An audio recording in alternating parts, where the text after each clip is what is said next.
Welcome to Sikkim 365 Radio. And LaMarcus at midfield cuts it back to the right. LaMarcus runs over one of his own players. He's going to take this for a score on the opening kickoff. LaMarcus McDonald, 75 yards.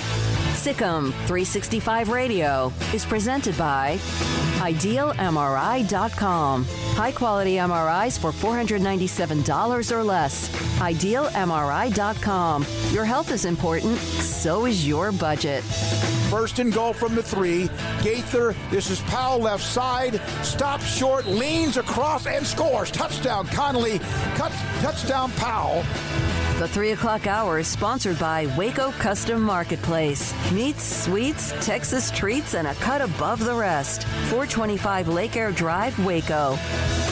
This is Wisner. Huge hole up the right side, and he will score. Touchdown Connolly. Sikkim 365 Radio's coverage of Texas high school football is sponsored by Texas Farm Bureau Insurance, protecting Texans for over 50 years. J.D. Power, highest customer satisfaction among auto insurers in Texas, 9 years in a row. Derek Warren went over 1,000 yards, and they give it to Torres, and he's hit the backfield, and the ball is loose, and Connolly recovers. Weathers is the one that created the fumble, and Ashton Brooks-Williams recovered. Now here's David Smoke, Paul Catalina, and Craig Smoke. We come to you live from a windy and frigid Mac Peoples Stadium on the campus of Connolly High School, just on the west side of I-35 and Lacey Lakeview. Paul Catalina, Craig Smoke, I'm David Smoke. Deontay Epps and Ryan Davis will join us a little bit later on. The Connolly band is down on the field as they go through their warm-ups today. It is cold, it is windy, and the first real weekend during the high school football season, this is week number 9, where Mother Nature said, hey, don't forget about me. Baylor tomorrow in Austin against Texas. I sent a text to a couple people that I know inside the Baylor athletic department. One of them, I said, is everything good? And I got a thumbs up. And the other one, Craig and Paul, was I asked somebody, you ready to go? And as good as we can possibly be. And I don't know if that means that they're full throttle or based on what they have available, they're as good as they can possibly be. Well, that's great news. I mean, I would think that, they're not going to be full strength no matter what. I mean, even injury-wise, they wouldn't be full strength. But as far as coming back from this after what they've had to go through the last couple of weeks, they're just not going to have the full volume of players. And there's going to be some guys that we may be surprised that they're out. But as far as everything goes, I think that's great news. And let's get it against Texas tomorrow. It's about time we see another football game. Yeah, I mean, I'm tired of hearing about it at this point. I'm tired of, talking and talking and ready to just see a game. I mean, I'm just being honest. I have previewed again, for weeks now. And so I'm glad to hear that everything's okay. We kind of got a sense of that yesterday. That's great. Let's play football. I'm tired of talking about it. I actually want to watch it now. Yeah, me too. I want to see evidence. The last evidence we saw was not great, but again, the loss to West Virginia, then they had to marinate, sit on it, season, wait, have practices suspended and all of the other stuff. But here they are on the eve of playing Texas tomorrow in Austin at 2:30. We'll have our pregame show tomorrow at 12:30. Is that right, Paul? Yep. 12:30 tomorrow. Craig, Paul, and I will join our pregame, and then the postgame will be tomorrow as soon as the game hits 0. Drake Toll and also J.D. Piquel will be there for the postgame, and Brian Etheridge, I think, is going to be there for a little bit of a cut-in at halftime as well. So tomorrow you have Baylor at Texas, the early games at 11 o'clock, Oklahoma at TCU, Kansas at Kansas State. Another 2:30 game is Iowa State, Oklahoma State. That seems to get most of the feature this weekend with both teams ranked. Oklahoma State number 6 in the country. And then tomorrow late afternoon, Texas Tech and Lubbock at home against West Virginia. So that's where we are. Kick it off. Let's see if there's been any improvement or what. By the way, first time since 1943, the Army-Navy game will not be played at a neutral site. First time that Navy at West Point will be 1943. Last time they played at Annapolis was 1942. That's since World War II because of I guess they're not going to be able to play the game like they normally would in Philadelphia. Also, Purdue has said that star receiver Rondale Moore, who opted out, then opted back in, he's a tremendous player, will not play in their opening game tomorrow. The Big Ten opens up this weekend. No reason given. He will not play against Iowa. So that's a couple of college football notes right off the top. Now, high school football, we're at the game tonight. Connolly hosts Gatesville after the win against Gerald last week. Salado controls the district with wins against Connolly and China Spring. So that's what they're all supposed to win based on who they're playing this week, with China Spring, Robinson, and then Gerald playing against Salado, and Connolly here tonight home against Gatesville. But let's kind of look at last night. For the first time in 5 years, Midway starts 0-3. You guys may recall Terry Gamble was still the head coach. They ended up going 3 rounds deep in the playoffs. They lost their first and last games of the year to Lake Travis and a guy named Charlie Brewer. They lost in Temple in the 3rd round, and Lake Travis dominated both games. But they opened up with losses to Lake Travis, Mansfield with Kennedy Brooks, and then Timberview had, I think, Devin Smith might have been the quarterback, who was pretty special. But the last time before that was 2007 when they lost 3 consecutive games. Yeah, the Timberview game, if I remember correctly, they kind of had that one in their grasp and let it go. But even still, like it's kind of shocking to see them go 0-3. I know they've played a good schedule, and they're going to continue to play a good schedule, but it's still, I'm still pretty surprised. Yeah, I didn't really know what to expect from them. I mean, we're not doing their games, so I didn't, have as much of an idea on them as typically would. I thought they'd be pretty good. If they were returning most of what they had last year, I know there were some departures, but I figured they'd be pretty good. But they've been just okay, and the schedule's only going to get tougher and tougher. So you've got to get it together if you're Jeff Heumann Company and figure some things out. But obviously, with these schedules the way that they are, you don't have much time to do that. Well, in 2 weeks they play Duncanville, and then they have Waco High, and Waco High's playing Duncanville tonight. And we know that Duncanville is dominant, and Duncanville, DeSoto, and Cedar Hill, the favorites in that district. But as far as the schedule that you have right now, Midway's next game will be Waco High next week, and then Duncanville will be, I think, over at Panther Stadium in a couple of weeks. That's a game that could come back to haunt them when it comes to a tiebreaker. Shoemaker, 45-24, beat Killeen. College Station, 49-7 over New Caney. That's a final as well. These are from last night. There was a game that I saw that just noticed, just lost it. Santo lost to Albany, and that's not an upset. Albany's good, 34-14. What is the game tonight that kind of catches your attention? It is, I don't know which one that just jumps out at you. Lorena at Yo probably is the one that probably gets most of my attention. Buffalo at Franklin, although Franklin's a heavy favorite. Yeah, I don't know. This week was a little more lopsided when it came to, when we made our pick'em. I kind of knew I didn't have to waffle too much. That Lorena Yo game is going to be really interesting because Yo can, if they get hot, score a bunch of points. But Lorena's played really good defense, and they played good defense in their last game, and really they kind of look like they're seasoned and ready to go. So I think that's going to be probably the most interesting game tonight. Yeah, I don't think there's really too much suspense as far as the games of interest go. I mean, Academy Rockdale could be just an interesting result to see. Lorena Cameron Yo, as we've said, and outside of that, Buffalo Franklin. But, other than those games right there, I think it's kind of straightforward on, in this area at least, who's the favorites, who the heavy favorites are, and who's likely going to win tonight. I know there's always upsets, but those are the 3 games that seem like they might be the most competitive. By the way, in that district, just based on just people just talking, a little chatter, there could be a team that's expected to win in that district tonight that might be battling a little bit more of the COVID than has been announced or whatever. So we'll see what happens with one of those scores. And if that starts to trickle in, I'll let you know kind of what might be happening there. Also, Carson Wentz, guys, Cowboys play Washington this Sunday. Carson Wentz is taking a lot of heat. He doesn't have a lot of time. There's sometimes throws that just look awful.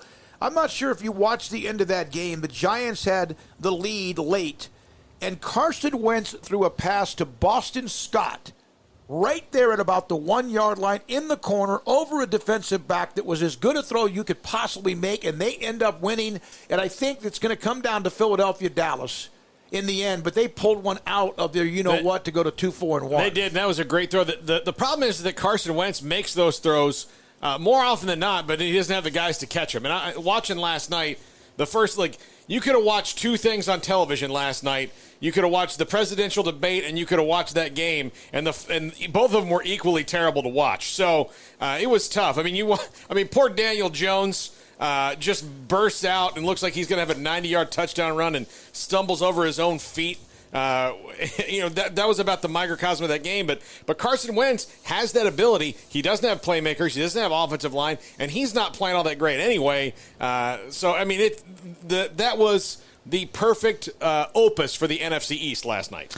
Yeah, I mean, the division stinks. There's not a good team in the division. And, I think the Eagles and the Cowboys are the best teams, but best is probably, too nice of a word because they're the best of what? Bad football. So, I don't know who wants to win the division, probably Philadelphia or Dallas, but, that was a great play by Wentz, and doesn't make up for all the bad plays that he's made, certainly. But, that was one that helped him get a win last night. And, he's capable of doing some good things. He just doesn't do them on a regular basis necessarily. Right now they have a half-game lead on Dallas at 2-4-1, Cowboys at Washington 2-4.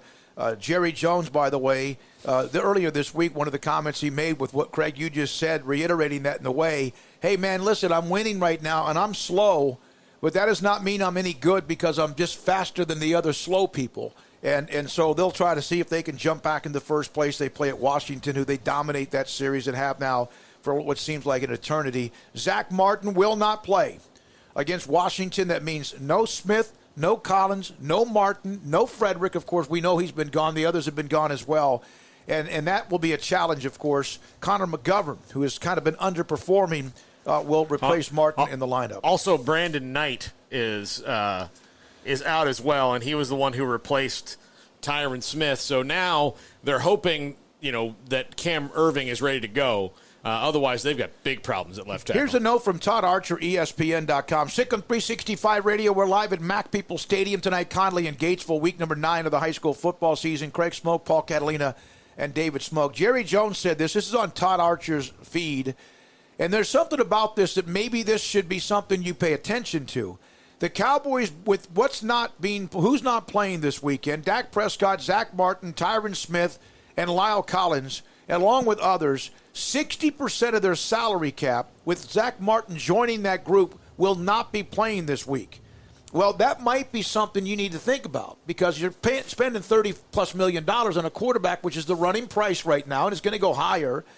But let's also understand, Philadelphia has had numerous injuries over the year. They lost Wentz and still won the Super Bowl. Washington's been ravaged with their offensive line in recent years and quarterbacks as well.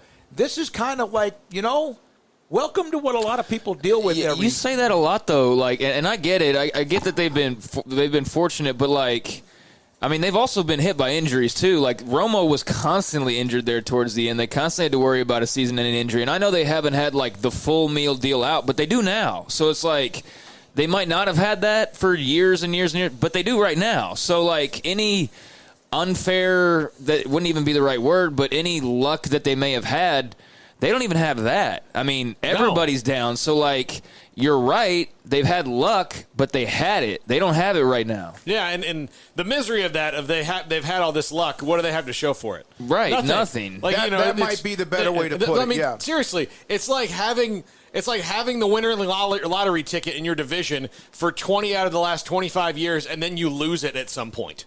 That's what they've done. They've got a lottery ticket, it's winning, and then they're like, I left that in my car or something. I don't know. Well. Yeah, there's always the next one. They've got a bunch of division titles, and I even asked, a couple guys this week about how much do the organizations even care about those. And John Machota said to us, he's like, outside of you get a playoff game, that's it. There's no banner ceremony there, unless you're a franchise that just doesn't win them or hasn't won them, and then maybe you do that. But the Cowboys don't. Cowboys aren't raising division titles left and right, even though they could, because ultimately it doesn't really mean much. It's not the same as winning your conference and all that. I mean, yes, it does give you a playoff game, but they've won a bunch of those and they've lost a bunch of playoff games. So, all right, when we come back, Dusty Dvorak, former Oklahoma defensive lineman, will join us along with many others today. Grayson Grundhafer, he'll join us. Terrence Ganaway today. Lee Sterling today. Temple's Scott Stewart today. Also, we'll have Rikers Tyler Holcomb today. And a replay of Dave Aranda one-on-one from earlier in the week. And also today, we'll kind of go over the high school schedule, the college week, and the NFL week, and a couple of the Baylor women's golf team. Jay Goebel will join us at 5:30 on their way back from Stillwater, Oklahoma. They came back from like 8 or 9 shots down at the turn and won today in Stillwater. We'll have their head coach, Jay Goebel, the number 1 ranked team in the country. Dusty Dvorak coming up next on Sikkim 365 Radio.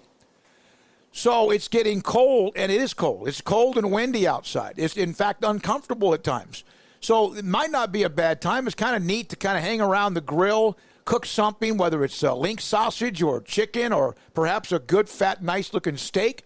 Well, you can do that by going to get the product where it's always great, all the time, every day, Monday through Saturday at Waco Custom Marketplace, 425 Lake Air Drive in Waco. And every single week they have specials on whether it's something in the butcher shop or maybe multiple items in the butcher shop. And then also there are specials in the bakery as well. Every morning, fresh baked kolaches. Every day, fresh baked bread. And then up and down the aisles of Waco Custom Marketplace, if you have something like you need milk, they have milk. If you need cold beer and wine, they have cold beer and wine. But also up and down the aisles, from pasta to boxed dinners to Rotel tomatoes or anything like what you need from an old-fashioned grocery store. But the butcher shop can custom make whatever you want, your order. You go pick it up. Tailgating, they'll do that for you. Call them ahead of time and then go pick it up. And then, of course, the bakery if you need anything else. From meats, treats, and Texas sweets, you have that at Waco Custom Marketplace, 425 Lake Air Drive in Waco. How can we help you? That's a question we ask every day at American Bank. Hi, I'm President and CEO Dana Hassel. Our commitment to our customers is what drives us. It's why we've invested in new branch buildings and technology like ITMs that let you speak to a teller face-to-face from your car. It's why we work with local businesses, helping Waco grow and thrive. And it's why decisions about your accounts and loans are made here in Waco by people who know you. How can we help you? Find out at American Bank, member FDIC. Stepping into the boots of a U.S. Army officer can add confidence and leadership skills to your son or daughter's career path. See all the things they can achieve in our boots at GoArmy.com. U.S. Army Waco Recruiting Company, 254-598-8131 or 254-776-1543. Born in Waco, Brotherwell Brewing exists to serve the Central Texas community with locally crafted beer of the highest quality. They want to bring Central Texas closer to the brewing experience so everyone can enjoy well-made beer as much as they do. For 2.5 years, they've been bringing high-quality beer to Central Texas at their location on Bridge Street in East Waco. And this football season, you need to stop by on game day for curbside pickup or stop by their tent next to Sikkim 365 at Brazos Parking for your pregame refreshment. Brotherwell Brewing believes in community and bringing people together to enjoy products made in their community. So for your game day, whether it's a tailgate or at home, stop by Brotherwell Brewing for high-quality craft beer made right here in Central Texas, 400 East Bridge Street, and check them out online at brotherwell.com. Don Humidor, your home with a 48-foot walk-in humidor with the elite cigar brands from around the world, including the #1 cigar of the year, Aging Room Cuatro Nicaragua. Plus, they have the great brands like Macanudo and Artur Fuente, Rocky Patel, Aston, and so much more. CBD, great for sore muscles, aches and pains, sleep, Vita Dreams, and anxiety, mild depression, general health and wellness. Their staff very knowledgeable on the subject. If anyone is curious about CBD, ask Carol and Ashley. Don Humidor in the Townwest Shopping Center off Valley Mills in Waco.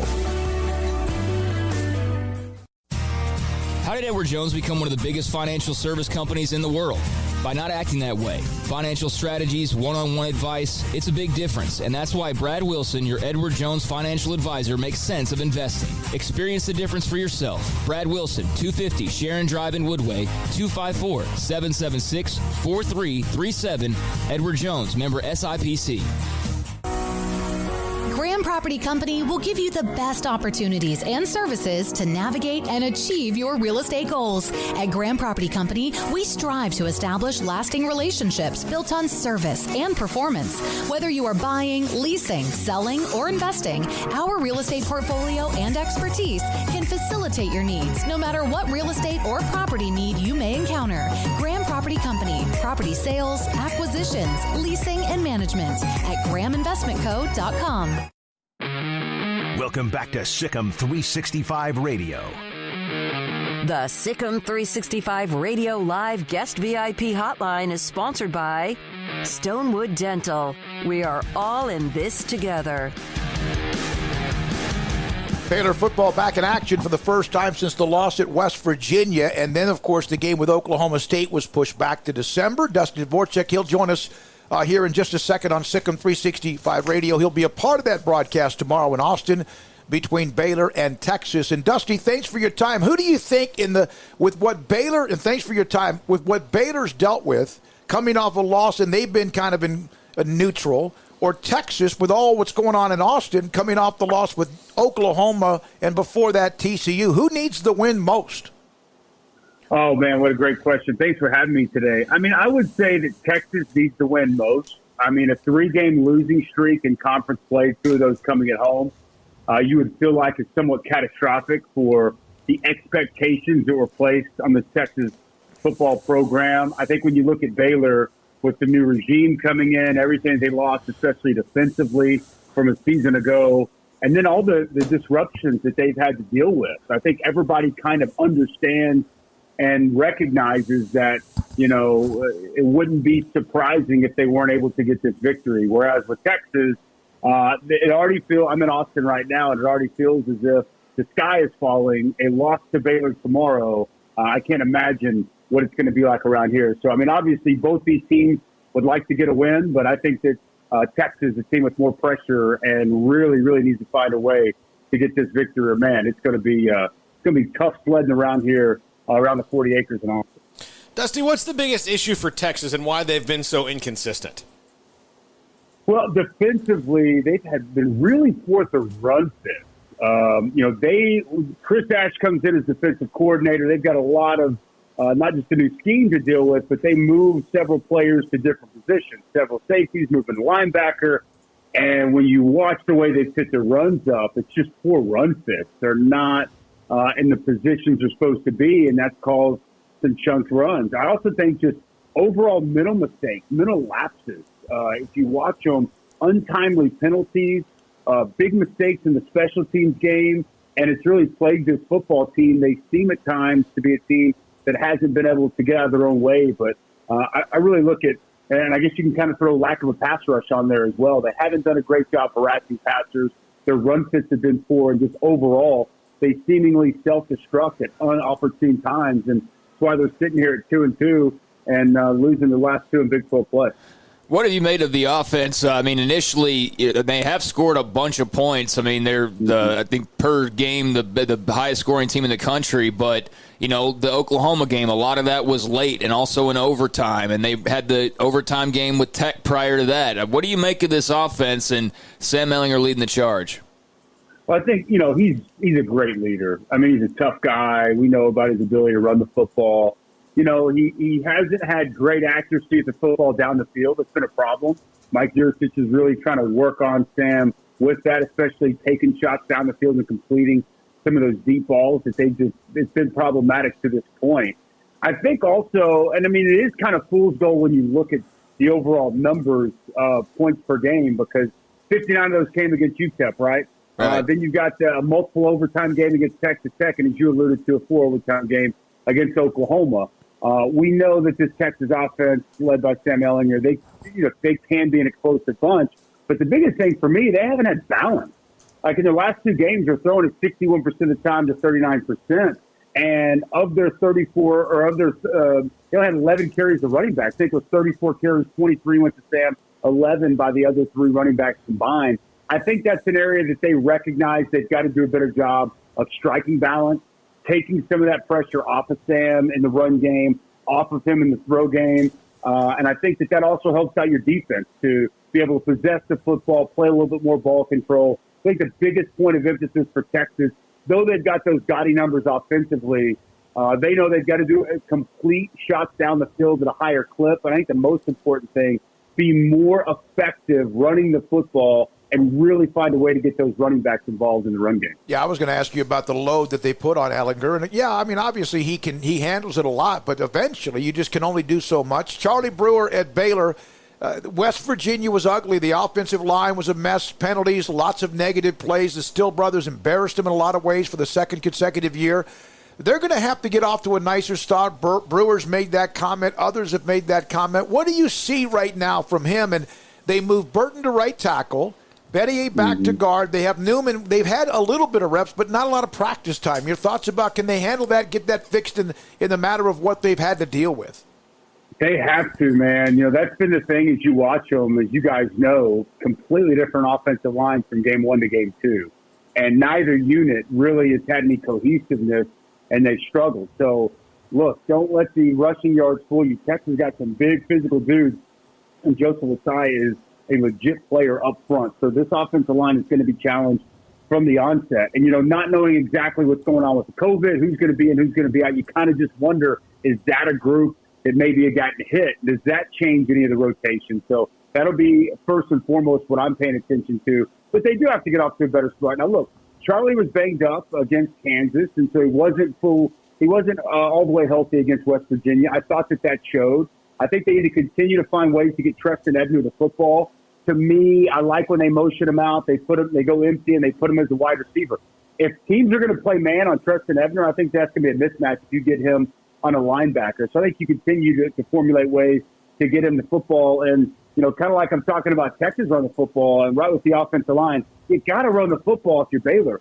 0.8 yards per carry. I know sacks were involved in there, but and I got a lot of respect for the Stills brothers, but that's ridiculous. They've got to find a way to establish the run, and I think that's going to help Charlie out a bunch. Look, I think R.J. Sneed stepped up and played well. Another thing that surprised me, I thought Tyquan Thornton would have more productivity than he's had so far at this point in the season. He was virtually not on the field against Kansas. They located him, almost forcing the ball at times against West Virginia. But as I went back and watched last year, I thought that he was going to have a chance to be one of the more explosive playmakers in the Big 12 this year. We haven't seen that yet. If they can establish that run, force Texas to kind of load up, I think that there'll be some opportunities down the field for Tyquan Thornton and a healthy Charlie Brewer. That, as we all know, he's going to be playing this game with a massive chip on his shoulder, given being back home close to where he grew up, played high school football. Is part of Tyquan Thornton's absence just kind of a function of the Bears finding themselves on offense, which, you know, through 2 games, we haven't really gotten to see much of the full boat of what Larry Fedora wants to do? Yeah, there's no rhythm to the offense right now. Receivers aren't getting a lot of separation. And, you know, I look forward to talking to Coach Fedora. We talked to the Baylor staff and players later on this evening at about 5:30 because that's been surprising to me. They just look really out of sync, out of rhythm.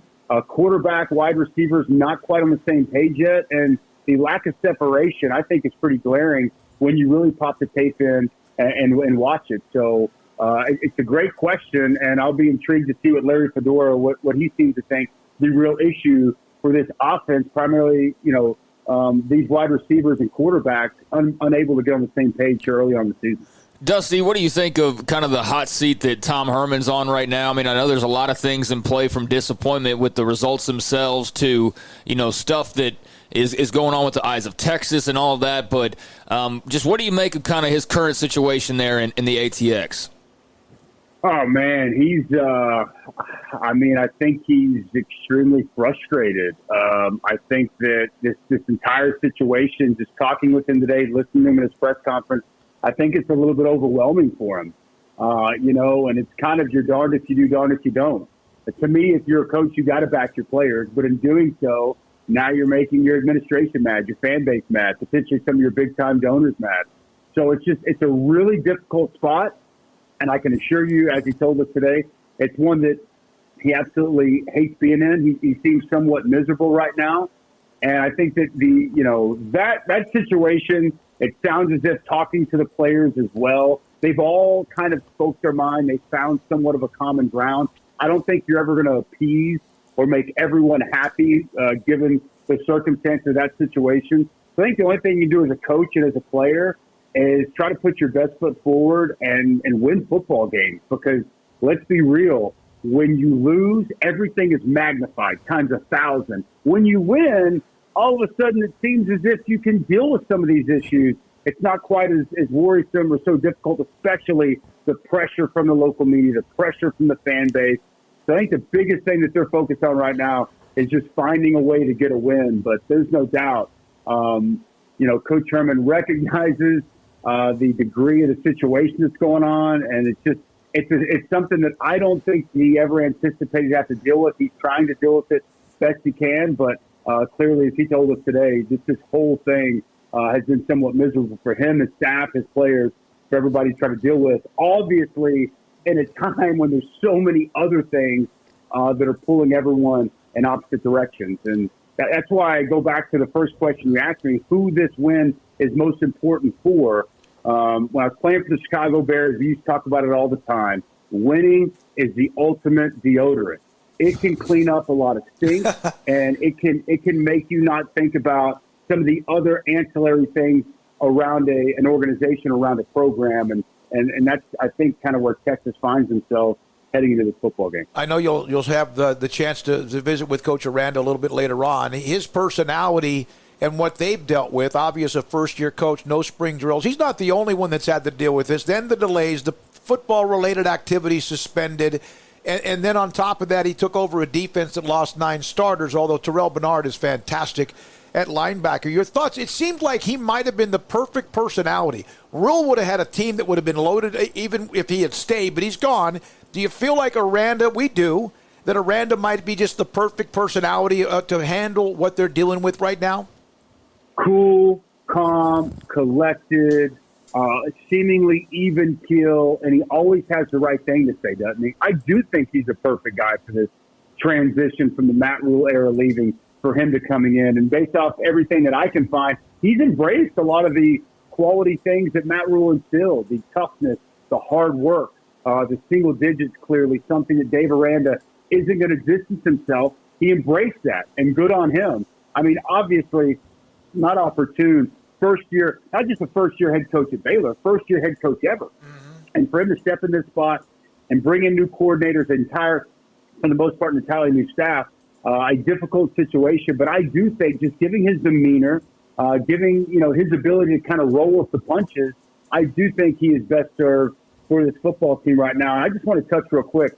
I love what this defense has done. I thought coming into the year, just talking Big 12, I thought that this defense would take a huge step back. 9 starters leave, a couple of guys go to the NFL, and they were fantastic. Again, it's only Kansas and West Virginia. We'll get a much better sense of who this Baylor defense is. But Terrell Bernard, he's been fantastic. And what about Jalen Petrie?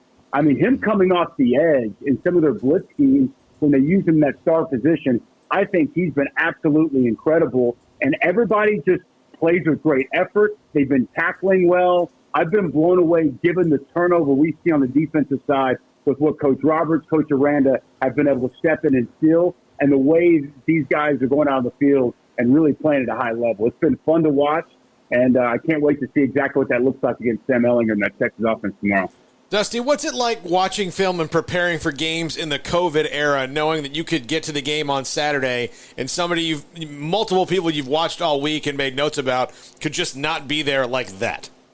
I try not to think about it, guys. You know what I mean? Because I got to do my job. You know what I mean? If I worry about that, then I'm not going to do my job at the level I need to do. So I feel like, preparation is always the key. No different than I was a player. Sometimes when you're a player, you don't know which quarterback's going to be out there, but you put the work in during the week and you go out there, and whoever they roll out there, you go out there and you try to get after it. No different than when I'm in the booth. I'm going to do my prep all week. I do my film study. I got my board sitting right here in front of me. I got all these different notes jotted down. And if they throw me a curveball, I'm going to adjust on the fly and figure it out. That's just the nature of the beast these days. And I'm just glad to be in the booth because, fellas, the last 2 weeks I had to get taken off the road because I was caught up in a contact trace off of my team in our third game of the season. So we had a guy test positive. I was sitting next to him on an airplane. Disney HR deemed that was too close contact, though we were both wearing masks. So I've been off the road the last 2 weeks. I didn't get to work with my crew and this is my first game back in the last few weeks. So Baylor and myself truly understand what it's like to prepare for a season and prepare for a game during COVID time. Dusty, I was just wondering, I know you got to be professional in the broadcast and call it down the middle and all that, but as a Sooner alumni, as a former player, what did you think of that Red River shootout a couple of weeks ago? I mean, it was a crazy game, right? It was entertaining to watch, and I would say, the Sooner side of me where I played football, it was gut-wrenching at times, but I just think the college football fan in me, it was quality entertainment, and did not anticipate that thing going to 4 overtimes, but it was definitely fun to watch. But it's interesting because this is my 5th year calling games at ESPN now, and look, we all know where we went to school. We know who our alma mater is, but at the same time, I look at Texas or Oklahoma State or various teams around college football that when I was a player, I was there were our rivals and we didn't like them. It's so different now. I'm just, I look and I hope for competitive football games.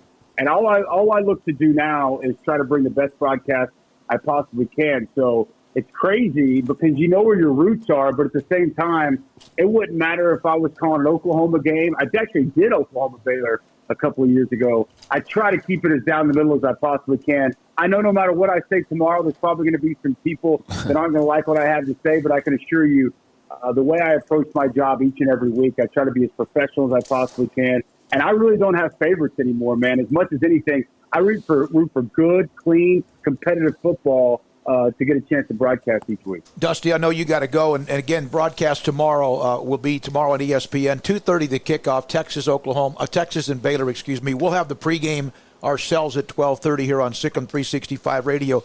Do you see, because of all the ups and downs of Oklahoma's early losses, Texas about to be possibly on a 3-game losing streak, Baylor unknown, do you see, is it Oklahoma State, Iowa State who play tomorrow? Or are those the ones that have kind of jumped out, or is it still too early to really know?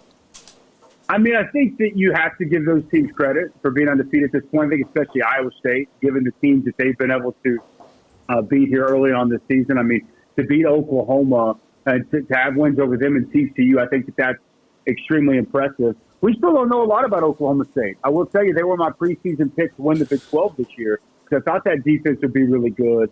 But I also thought Spencer Sanders would make strides in the right direction. We've seen him win series this year. So I think that makes for an extremely compelling matchup in Stillwater tomorrow with 2 good defenses, 2 good rushing attacks, and really it'll be the first time we've seen Spencer Sanders throughout the duration of a game so far this season. So I do think that you have to look at those 2 teams as we sit here today, but it's way too close to call it, man. Oklahoma's still in this. Clearly Baylor's still in this. Texas is still in this.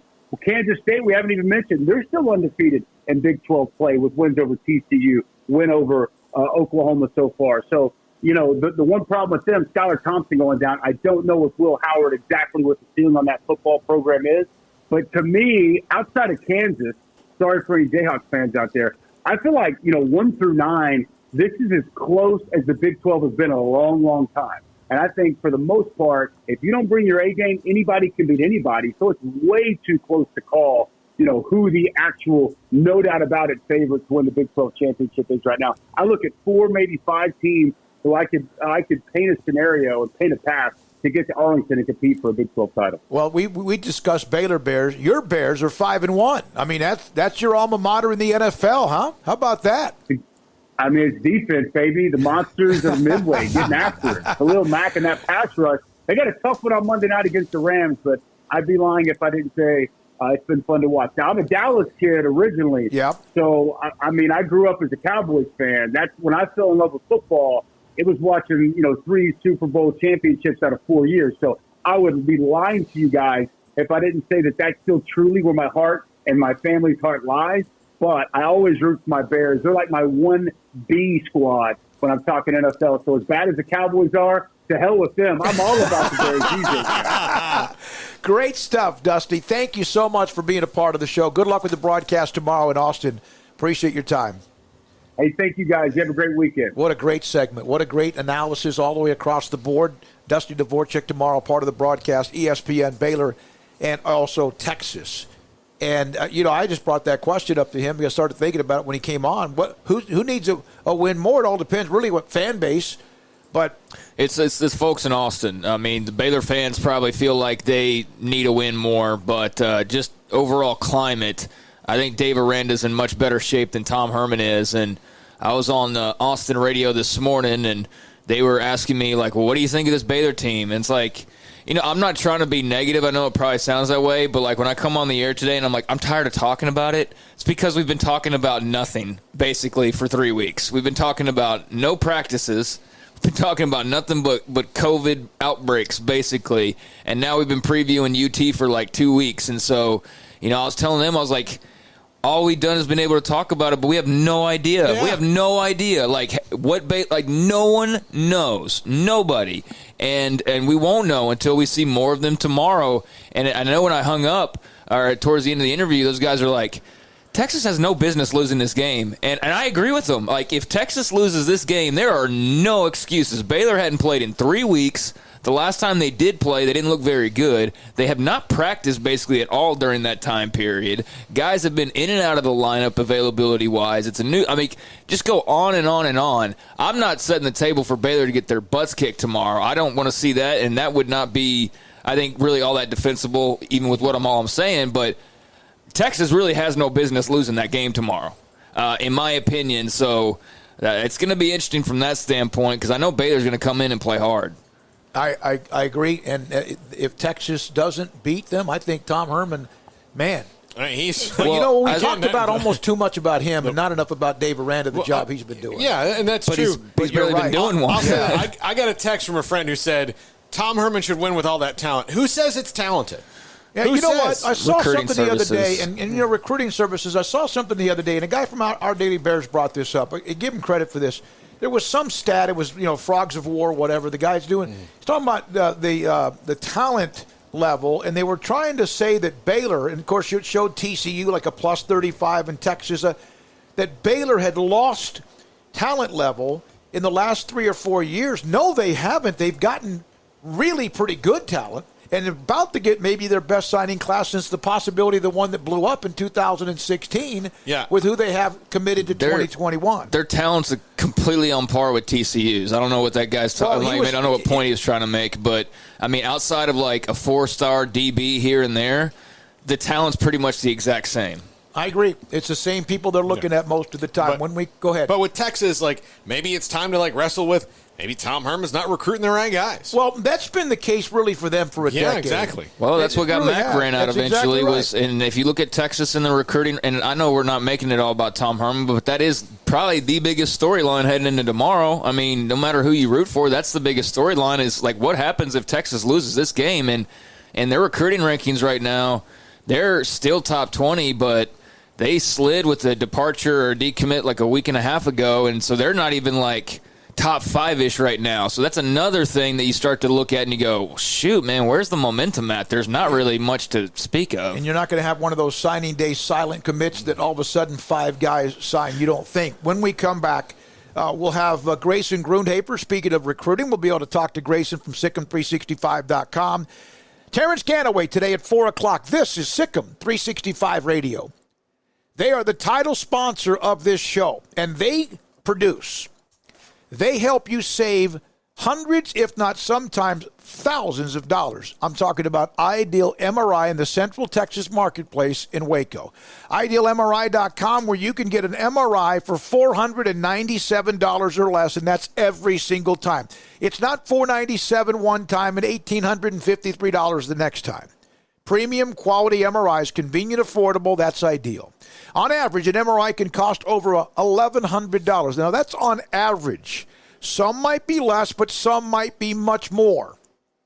Every time, Ideal MRI, the cost is $497 or less every time. And they'll also help you when it comes to your insurance to see if they can find another way to help you with that as well. They have an unbelievable place. In fact, it's in the Central Texas marketplace. I've been there. I have been there from the start to the finish. To getting an appointment set up by on the phone And they called me and said, hey, these are some options. I got the time. I went in there, checked in. It was flawless. So simple, so easy. And then sometimes you can wait for a long time to get any kind of imaging of MRIs. No.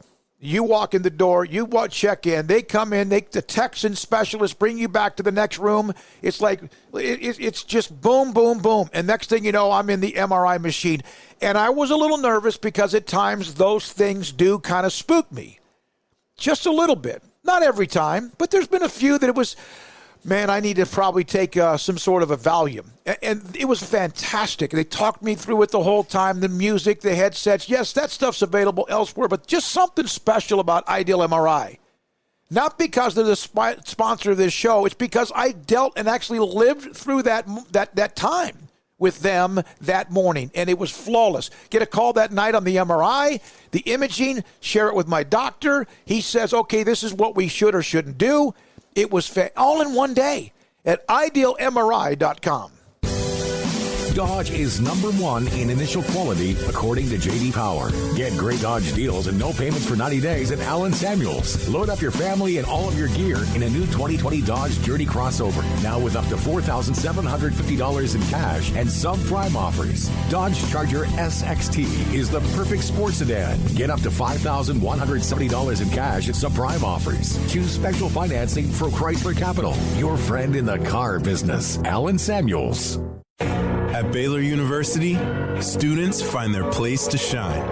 They're faithful friends and inspirational leaders. They're championship teammates and independent thinkers. They're on the cutting edge of high tech and in the halls of history. If you want to make the world a brighter place, you can. And if you want to shine in your own way, you can. The spark you need is already inside you. Bring it to Baylor, where lights shine bright. Boozers is the wedding ring store and more. If you're ready to get engaged or already married and want to upgrade your wife's ring for a special anniversary, Boozers is the place to go. With the largest selection of premier quality diamond engagement rings and wedding rings in Central Texas. They have 7 cases with over 300 styles of rings from top designers like Natalie Kay. Choose from yellow, white, or rose gold, plus beautiful top quality loose diamonds. With an in-house jeweler, they can also custom make anything you want. Bring in a picture or drawing and let Boozers create your one-of-a-kind pendant or ring. They can even use some of your old gold and diamond jewelry to create something new. At Boozers, you'll find a great selection of quality timepieces, and Boozers is the place for expert watch maintenance and repairs, too. They specialize in expert Rolex watch repair for fine jewelry, watches, custom work, and more. Go to Boozers on Valley Mills and Lake Air Drive in Waco. Boozers, the wedding ring store and more. From the first workout to the last practice, sports is an incredible challenge. Hi, this is Dan Engel with the First National Bank of Central Texas, and we're proud to support each athlete, every parent, and our educators. From families, small businesses, to the biggest industry, we're here to help. With remarkable products like instant issue debit cards free at all of our banking centers, we've got banking ideas that fuel big dreams. The First National Bank of Central Texas. Familiar faces making local decisions. Member FDIC, Equal Housing Lender. It's the heat of the summer, but the real heat is what you're cooking on the grill, smoker, or in the oven. So Waco Custom Marketplace can be your go-to playmaker for summertime grilling. You can't go eat anywhere else? Be your own chef with custom-ordered and cut ribeyes, sirloins, fillets, New York strips with a focus on high-quality beef at a competitive price. Waco Custom Marketplace also has fresh deli cuts with sliced turkey, ham, pepperoni, or corned beef. Waco Custom Marketplace also your home for the freshest seafood in town. Salmon, shrimp, mahi-mahi, great priced chicken products, whole birds, tenders, chicken breast, and wings. Waco Custom Marketplace with smoked items unique to Waco, house-made bacon, summer sausage, boudin, hot links, and German sausage. Every seasoning for every occasion, grilling, baking, or frying. Your hometown grocery store with canned goods, pasta, fresh baked bread, buns, chips, sauce, condiments to pickles, charcoal and lighter fluid, cold beer and wine, best kolaches in Waco, mouth-watering cinnamon rolls, and here for the community every single day, helping you avoid the long lines in crowded stores, serving quality products to the Waco community. Go online for the weekly value boxes. Family owned and operated Waco Custom Marketplace, 425 Lake Air Drive in Waco, or WacoCustomMarketplace.com. Welcome back to Sikkim 365 Radio. Welcome back to Sikkim 365 Radio. It's time for our weekly segment with Grayson Grundhafer of Sikkim365.com. Brought to you by Pioneer Steel and Pipe, where customer service is their main focus, and best in metal, steel, and pipe for large or small projects, with 2 locations in Waco and Bryan. Family owned and operated since 1943.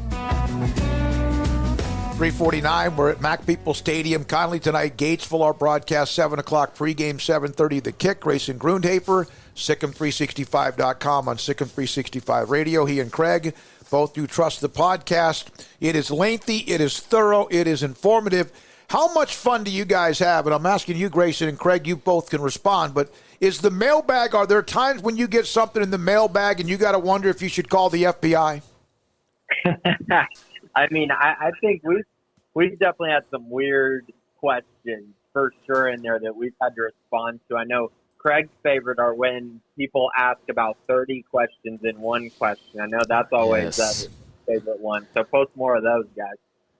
Yeah, there's some that get a little bit too detailed, like give me the position by position breakdown of the 2023 recruiting class, and it's like we don't even know the 21 recruiting class. How are we doing the 23? It's kind of crazy, but people obviously love it, so we do appreciate it. Grayson, Baylor in Texas this week. This is going to be our only third time to see Baylor. Do you have any idea what to expect? Because none of us do. Yeah, I think that it's definitely an interesting question because with the time off, are we going to see a completely different offense? Is everything going to be solved? I tend to lean the direction that I don't think so, but I do think they're playing a much worse defense, and so therefore I think Baylor could have some chances to score some points that they didn't have opportunities to do against West Virginia. I think defensively we're going to see a very good unit out of Baylor, which is typical. I think they're going to play really fast, play really hard, potentially force some turnovers, and I think that's the expectation. But on the offensive side of the ball, I'm kind of with y'all. I'm kind of cautiously optimistic about what we're going to see, but very much worried about the offensive line still. Grayson, when it comes to UT, what stands out to you about them? What do you think that the biggest concerns are for Baylor, or do you think could be the biggest issues tomorrow? Yeah, I mean, this is the case every year with Texas is they have a lot of talent. And when the talent plays well on certain days, they can beat anyone. I mean, we saw it with Georgia in the Sugar Bowl a few years ago. I know Georgia was kind of a shell of themselves in that game, but they do have the talent to compete on that level when it all comes together. And I think this year they have Sam Ehlinger, they have a senior quarterback who's trying to lead them to a lot of wins and try to lead them to a really good season. So I think that that's obviously a concern, and they're scoring 49.5 points a game, so they can put points up on the board. But overall, I mean, they look very similar to how they've looked over the last 2 years, and so it's just going to be a matter of if Baylor can block their front or not, because that's been the winner every single year. Whoever has dominated on the defensive line has won every single time over the last 4 years. Grayson, every week you have features, and of course, even during these times of practices being suspended or whatever, or bye weeks or off, games being canceled or postponed, you kind of check in with the ones who have committed to Baylor. One, the reaction maybe even before a game, the reaction after a game. How much detail and how much do they like to give you that feedback, whether it's about the game tomorrow or the games when the game is over? Typically I've gotten a lot of excitement from it. And this week I asked kind of an interesting question to every commit. And it was basically, what team would you like to see Baylor beat the most? So essentially the biggest rival, or essentially the team that maybe the commits have the biggest, hard feelings towards. And guys, I got to say, I got some great answers this week. I mean, obviously Texas was an answer by a couple. There were a bunch of people saying, love to beat Texas, but I'd rather beat TCU. Had one, Sam Carroll out of New Mexico. He said his dad grew up in Iowa and is a Hawkeye fan. So he said beating the Cyclones is a must. But the unanimous top choice was pretty much every commit said Oklahoma because of the way that Oklahoma beat Baylor last year twice. So I thought that was quite interesting. What are your thoughts on just the game itself tomorrow, Grayson? What's your prediction?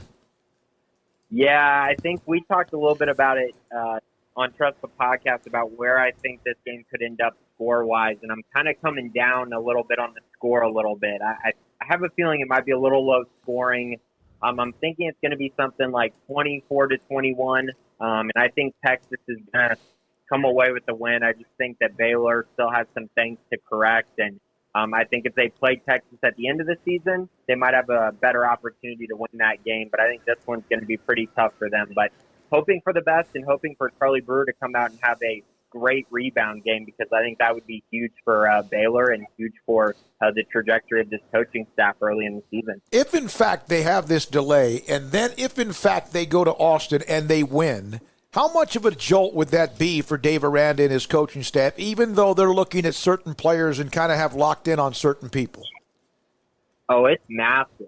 And I think in the 2021 recruiting class, it may not matter too much. It may just solidify things for guys. But in the future, you come into a game and you are kind of behind the eight ball as far as, you just had a coronavirus outbreak, weren't able to practice for a while, and then you somehow come in and just gut out a win. That's a big deal. And I think you saw it in the NFL this week, how many people are talking about the Tennessee Titans because they came into a game kind of with a similar situation and were able to come away with a win. I think it can provide a ton of momentum, and I think this coaching staff is hoping for something like that to happen. And I think it all starts with the seniors and the leaders on this Baylor football team. If they can get this team motivated and ready to go and, get these young guys hungry and ready to go, I think Baylor could make it happen. Yeah, that would be huge. You go through all that, and then you go down and win against a team that's got all these high-level recruits, or at least allegedly. I think it says it's not so much about just the win itself is huge, but the coaching staff and how they've handled it. Anything else, guys, for Grayson? Nope. Grayson puts up all sorts of different topics up on the premium site and at the top, pinned at the top. He and Craig in that podcast. What's it averaging now, Craig? How long? About an hour and 15, hour and 8? Yeah, somewhere around there. Yeah, about an hour plus. A little bit over an hour, the Trust the Podcast. Grayson, have a great weekend. Thanks for your time. Thanks, guys. Appreciate it. That's Grayson Grunhay for Sikkim 365 Radio. Also, Terrence Ganaway. And I picked Terrence for this week because when Baylor turned the corner, when they started to turn the corner with RG3 and then those teams in 2011, 2010, before that, they were able to beat Texas. And Terrence Ganaway was a part of those. Remember, K.J. Morton had a big play in one of those games, maybe even a couple of them. He'll join us in the 4 o'clock hour. Lee Sterling on what Vegas has to say about Cowboys and Redskins and college football, including Baylor and Texas. And then at 4:45, we'll hear from a couple of high school coaches, Temple Scott Stewart and Tyler Holcomb of Riker. 5 o'clock, we'll hear from Dave Aranda from this week. One-on-one with Dave Aranda, 5:30. Jay Goebel, the Baylor women's golf team, came from 8 or 9 strokes back at the turn to win again today in Stillwater. 3 consecutive tournaments. They also won the medalist as well. He'll join us at 5:30, Sikkim 365 Radio. Alan Samuels, Dodge Chrysler Jeep Ram Fiat, dropped by their location, Loop 340, and also east of 84 in Waco. Say hi to Ted Teague for me. They right now have constant throughout the month of October, and as we kind of wind down the month of October, the 2020 Ram Lone Star Crew Cab with a Hemi or Eco Diesel, 0% financing for 72 months, no payments for 90 days, or choose $9,250 in cash and incentives, the highest pickup owner loyalty in America.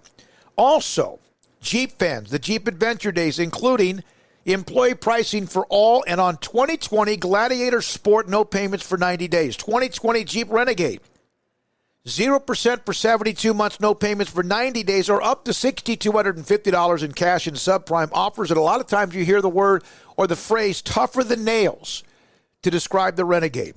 If you need something, and by the way, their lot is constantly being replenished because they have all sorts of relationships with the dealerships around the country, and not to mention Alan Samuels has dealerships, it seems like, everywhere. So they can find what you need if, and for whatever reason, they don't have it on their lot in Waco.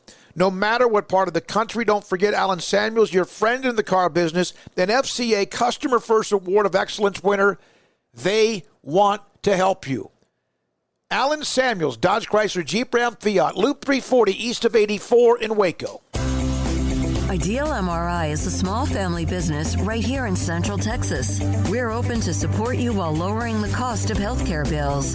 When you need an MRI, ask your doctor for an Ideal MRI. Visit us at idealmri.com or call us at 833-IDEAL-MRI.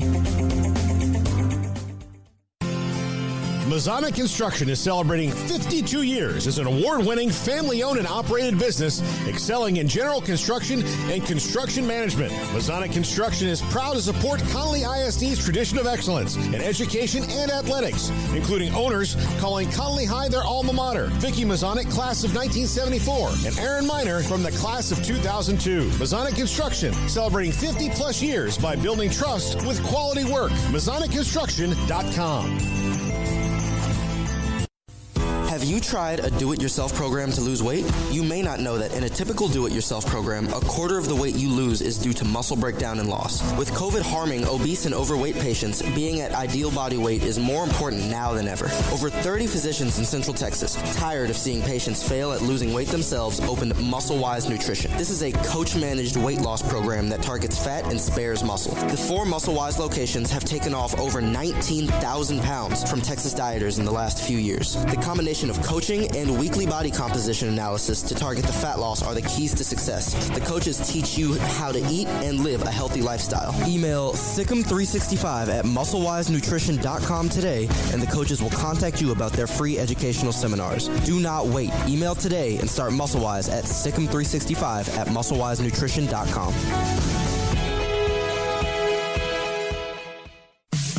In the market for a quality metal building? Since 1943, Pioneer Steel and Pipe has helped Central Texas residential and commercial customers with metal building design, panel options, building components, and trim options. Pioneer Steel and Pipe's residential line is energy efficient, offers low maintenance, reduces insurance payments, is impact resistant, and carries up to a 45-year limited warranty. In addition, they can also help you find a metal building contractor for your project. Pioneer Steel and Pipe with locations in Waco and Bryan and at pioneersboys.com.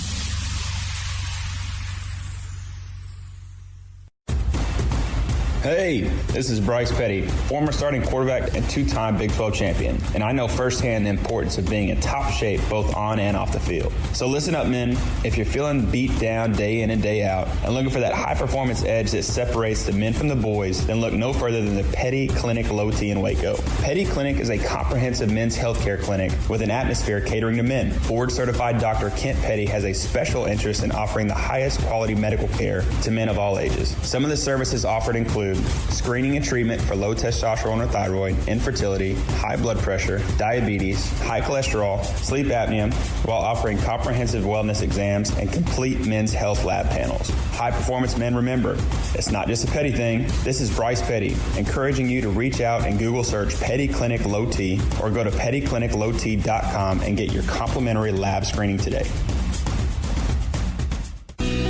Let Camille Johnson Realtors guide you seamlessly through the process of buying your dream home or selling your current one. Commercial, farm and ranch, or residential, Camille Johnson Realtors can smoothly and successfully lead you through any transaction. With a team of 28 experienced agents who are excited about serving you, Camille Johnson Realtors services the entire greater Waco area. If you're in the market to buy or sell, contact Camille Johnson Realtors, 104 Midway Center in Woodway, or find them online at www.camillejohnson.com. Camille Johnson Realtors, elegant, charming, warm. Welcome home. Welcome back to Sikkim 365 Radio. The 4 o'clock hour is sponsored by Boozer's Jewelers, the wedding ring store, specializing in custom jewelry and repair, all in-house. We'll hand it off to Ganaway. A huge hole! The race is on! Ganaway inside the 40. He'll take it 89 yards. Touchdown, Baylor.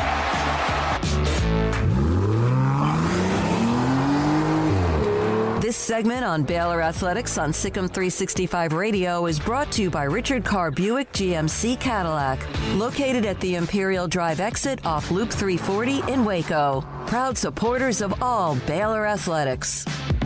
Now here's David Smoke, Paul Catalina, and Craig Smoke. Back in the early part of the decade of 2010 to 2019, the first couple of years of that decade, Texas and Baylor, this is when Baylor started to make that turn under Art Briles. In 2010, they went down to Austin, won a game 30-22, and the next year they hammered Texas 48-24. Terrence Ganaway ran for 152 yards and 2 touchdowns, and Baylor dominated that game to win, doubled them up 48-24. Terrence Ganaway joins us on Sikkim 365 Radio, and yes, he had many other highlights, as you heard, entering this particular segment with us. Terrence, thanks for being a part of the show. How much did those wins against Texas help turn the tide for Baylor's football program back in that decade? I mean, a ton. First of all, thanks, Craig.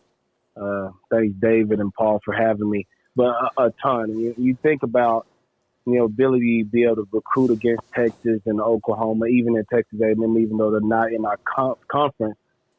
Be able to go down to Austin and beat them in their own backyard, become bowl eligible, and have a lot of things happen right in 2010, and then to follow it up with the Heisman season, and we just trumped them senior night, my last game at Floyd Casey. They're just got bounced off the field, really. And you look at when we won our first Big 12 title, and we played Texas at home. It just you think about some of those games and those moments, and that's when we really started, promoting that the Big 12 run through 35, but ultimately it ran through Baylor. And, man, it was just a special time. And we were able to get a lot of talented guys to come to our program because of that. And, our Browse was a visionary, and Matt Rule took over after that and continued to lead the charge going up against Texas. And we smacked them last year. We should have beat them 2 years ago if it wasn't for some questionable calls. But man, we look forward to a great opportunity to get after them again tomorrow.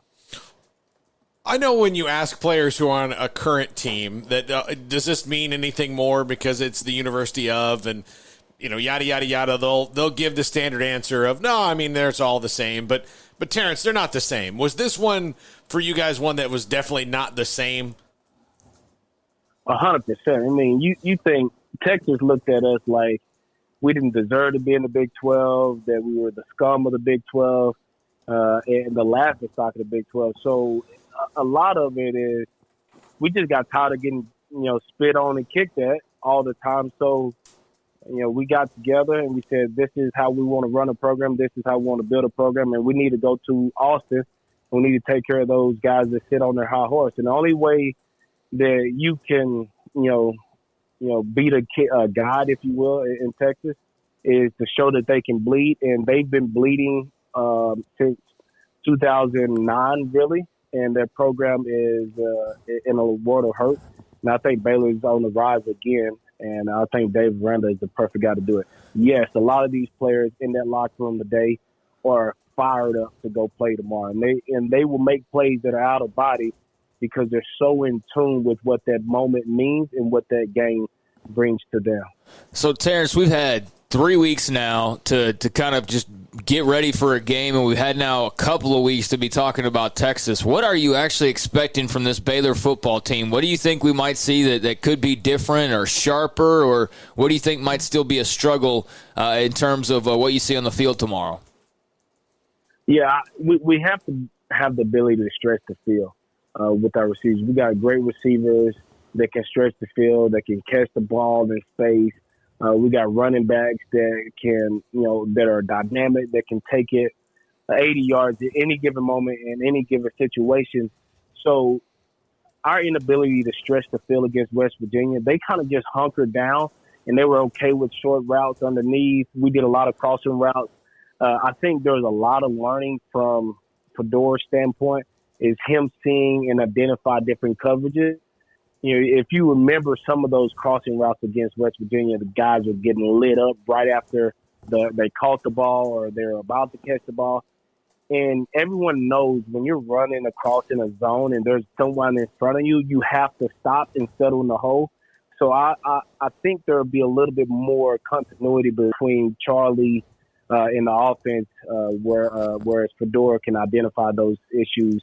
Lastly, being the offensive line. I thought the offensive line did a good job protecting, but we're always in these down and distance situations where we needed to have time to protect. Our offensive line has to do a better job of climbing to the next level. when we look at what West Virginia was able to do with the 3-3 front, the ability to combo off and climb to a linebacker, West Virginia was just navigating around blocks, which enabled us to run the ball. And we have two very, very effective runners in Lovett and Ebner. So we have to be able to climb to the second level from an offensive line standpoint, and Charlie has to be able to have some zip and velocity on his ball to get the ball down the field in holes and short windows. I mentioned we this. do that, Yep. and I think we'll be fine. Terrence, what would it mean, not just winning the game, because they haven't won since the opening game with Kansas, but through what they've been through, the shutdowns, the COVID, conditioning, strength, whatever they haven't or haven't been able to do, practices, reps, whatever, if they win tomorrow, forget about what it means to Texas if they lose or whatever. That's their problem. But a win tomorrow with all they've dealt with, what would it say about this coaching staff? Well, it tells you that they've been able to remain focused and committed. There's so many distractions, right? The players, want to feel more empowered with the election and the political arena that we're in. COVID, not being able to practice, not being able to meet and hang out with your friends. But this coaching staff has really remained committed to the vision and the focus of what it takes to be a great championship level team. So if we're able to win tomorrow, even if we don't win, if we're able to win tomorrow, it just shows you the type of leaders that we have in the program and how they can get 18, 19, 20-year-olds committed to a vision of unity and drive to help us start to build this program the way around the season. Terrence, how would you go about, just say that you didn't have a lot of practice coming back from injury. This is a completely different thing, but maximizing those moments that they do have, because again, they're going to have, 4 practices and not all of them full tilt before they had to play this game on Saturday. Yeah, so everything has to be intentional, right? Every time you, Craig and David get on a call with someone, every question is intentional so you can garner some great, discussions between you and your audience and your team. Everything that Baylor and Aranda has to do every time they're in the building is they got to make sure they make the moments count. A lot of times players, will always get upset that they're not getting enough plays. And, I heard this when I was in the NFL. They said, don't count the plays, make the plays count. And if you're a really good coach that has the vision and you align your practices and everything you do with intentionality to make sure that you're getting out of it what you want to get out of it, then everything kind of, settles itself. The dust settles. For me, it would be tough for me because I'm like naturally a calm person and I need to be frustrated and antsy all the time when I'm on the football field. So the coaches being able to manage those dynamics from different players, that's why we got position coaches that are great, but being able to manage those dynamics between the players to get out of them the most each and every encounter, I think that's what true leadership is. And I think Dave Aranda and his staff has done that over the last few weeks. What have you thought of what you've seen from Texas so far this season, Terrence? They're struggling to put some stuff together, similar to Baylor. They have talented receivers. They got a running back that they can build a program around. At the end of the day, they have to limit mistakes and big plays on defense. And they have given yards after yards after yards and huge down the distance in situations where they just are not trusting the process and understanding what they're supposed to be looking for and identifying some of the things that can happen. And it's got them in a bind. And Ellinger, as long as he's been at Texas, he's a great quarterback. He's solid. He's not built for a shootout. And if, they continue to, put them in, disadvantaged situations from an offensive standpoint, it's going to be a very, very long season for Tom Herman and the Longhorns. Did you get recruited by UT when was it Mac Brown at the time? Yeah, no, I did not. Coach Summer was when Art Browse left Houston. Coach Summer came in, and when I left, he told a couple of guys that I wasn't a Big 12 back, so I never got recruited for at the Big 12. I came to the Big 12 by way of Art Browder and his staff. It all worked out. I led the Big 12 in rushing my senior year, and I think I proved myself to the people that are most important in the room. But no, I don't think I would have went to Texas anyway. I did get recruited by Dennis Franchione at A&M, and I spent some time down there. I never got offered, but I did spend some time in A&M. Yeah, because when you were at DeKalb, I mean, you put up huge numbers, and you got your size and obviously the speed, and it's interesting because we were talking about with Grayson Grudhay just a minute ago about certain players, and how much did that, even though A&M recruited you, Texas did not, and yes, everyone has their own ways and who they can get. How much of that fueled you, or is that overrated? After a while, you just go where you go and you take care of your own business inside your own locker room. Yeah, motivation buys you the house on the corner, right? In the cul-de-sac. At the end of the day, you gotta make it a home, and I think what makes it a home is the competition, right? I am one of the most competitive people you'll ever see. When I first started dating my wife, she's a swimmer. She swam all her life. She said she wanted to go to Slick and swim. I'm not a great swimmer. I jump in the pool with her and I said, let's race. And she jumps out and she's like, I'm done with it. I don't want to compete all the time. And I knew she was going to beat me, but I just like competing. When you got a group of people that not only work hard, but compete each and every rep, like all the other motivation about the game and who you're playing, your homeboy went here, this coach didn't like you, they didn't recruit you, they pulled a scholarship. Like, that's great. And sometimes it helps on most days, but to have the intentionality to be the best version of yourself each and every day, you have to have competition, and that is ingrained and branded in who you are as a competitor and as an athlete. But the motivation helps until kickoff, and then once you get hit in the mouth a couple of times, you got to revert back to your training. So if she started cooking something, are you going to jump in there and try to cook it better than she can? No. But it's one day my daughter, my wife had left. She left some pasta ready, and my daughter thought I was cooking, and I cooked it. And she said, "Oh, you're a much better cook than mommy." Whoa! And I said, you need to tell her that when you get home, when she gets home, and she did. And now when she leaves, I have to cook, and my kids are not like that. That's a life lesson, Terrence. Yeah. And you're the one that said, you're the one that told her to tell your mom, your wife. Yeah. Oh my God. Don't do that. Yeah. Oh my goodness, man. So, do you miss the game at all? Do you miss playing the game even though you've been out of the game a long time? Yeah, so I miss the competition. I think inherently what brings out the best in parents is the ability to be able to compete in everything. I love relationships, so I miss the locker room. I miss the guys. I'm back home at DeKalb this weekend. My dad's been in the nursing home. I haven't been able to see him all year. And I had the opportunity to spend 2 hours with him today, and he wanted to watch Washington versus Baylor, and we turned it on and we watched and we laughed and giggled. But, in watching it, I just remember all the faces and players that I played with that you kind of forget. Jared Monk, Jordan Navar, Taswani Copeland, Kevin Park, like the guys that really wasn't on the field but was a big part of our success.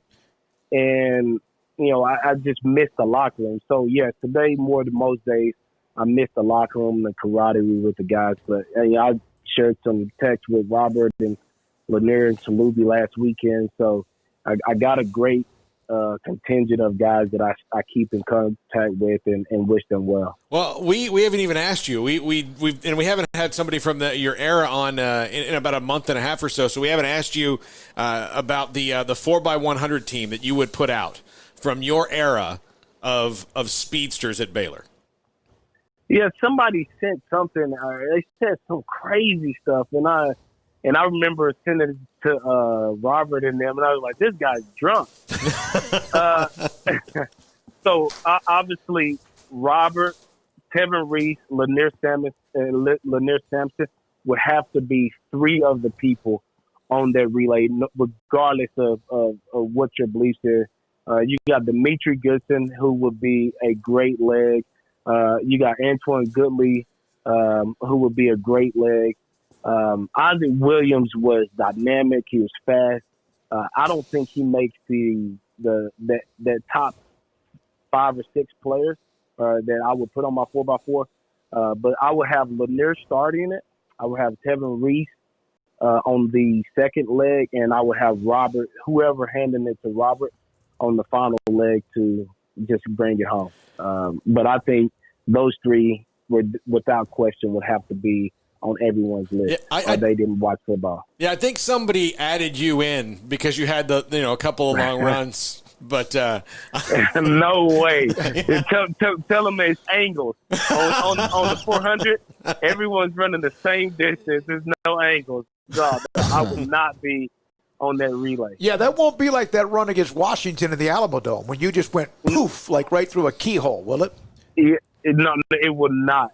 I watched that today, and I was like, I was moving so slow. I think my hamstring kind of, tweaked when I just watched it because I'm so out of shape now. But it would not be like watching it when everyone runs 400 yards on that track, and you cannot hide in a corner. Hey, the records now at DCAB, I have this website, and I've kept up with it even after you left, and you put up huge numbers. And against Clarksville one night, 417 yards, and of course you have put up career numbers that are amazing.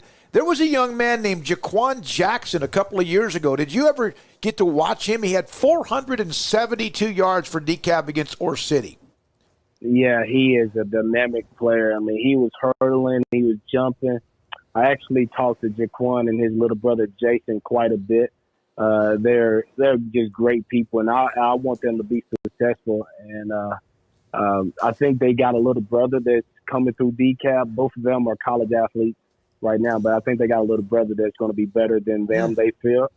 And I hope he's 10 times better than me, because at the end of the day, that's how you want to build a legacy, though. You want to motivate these young people to compete and work for something. And those 2 guys definitely did it. And there's people before me that did it. And yeah, Jaquan Jackson he's a go-getter. Yeah. I have no doubt that he'll be successful on and off the football field. And DeKalb's 6-2 this year. They're having a pretty good run. I know they play Hooks tonight. I'm going to the game. I got to give a pep talk, so I figured out what to say before then. Like I said, motivation goes out the window at the time of kickoff. Yeah, that's right. Hey, thanks you, Terrence. Appreciate your time. Tell your father we said hope he does well, hope he's doing okay, and thanks for your time. Hey, appreciate it. Y'all guys have a good one. Thank Terrence Ganaway, when he was at DeKalb High School, he had over 6,500 yards rushing, 74 touchdowns in his career. And his big game was 417 against Clarksville. And that Jaquan Jackson has beat it 11 years later when he had 472 yards in a game against Ore City back in 2017. All right, when we come back, Lee Sturley, what does he have to say about Baylor and Texas and Cowboys and the Washington football team or whatever they're called? All of that and much more. Our conversation with Dave Aranda from earlier this week at 5 and Jay Goebel on their way back. The women's golf team won again. 3rd consecutive tournament, the number 1 ranked women's tournament team in the country. And we'll hear from him at 5:30 today at 4:22. And this is Sikkim 365 Radio. Petty Clinic, LowT.com. Dr. Kent Petty can help you become a high-performance man that you want to be, that you need to be. And maybe you're just not quite there right now for whatever reasons. It could be your testosterone level. So here's what you do. Get on PettyClinicLowT.com, contact them, tell them you'd like to get an appointment, and they'll contact you and then set you up for lab work, blood work, at a discounted rate. Tell them Smokey sent you. They'll get the blood work. Dr. Petty will look at the overall results, look at your lab work, look at your testosterone level, and if your testosterone level's fine. He'll also check for PSA and much more like that that's important, of course, in your life. But if your testosterone level is a little bit low or really low, and he'll let you know, he'll put you in a program to help you become the high-performance man that you want to be. Whether it's energy, whether it's your sexual performance or ED or even just the fact you don't sleep well.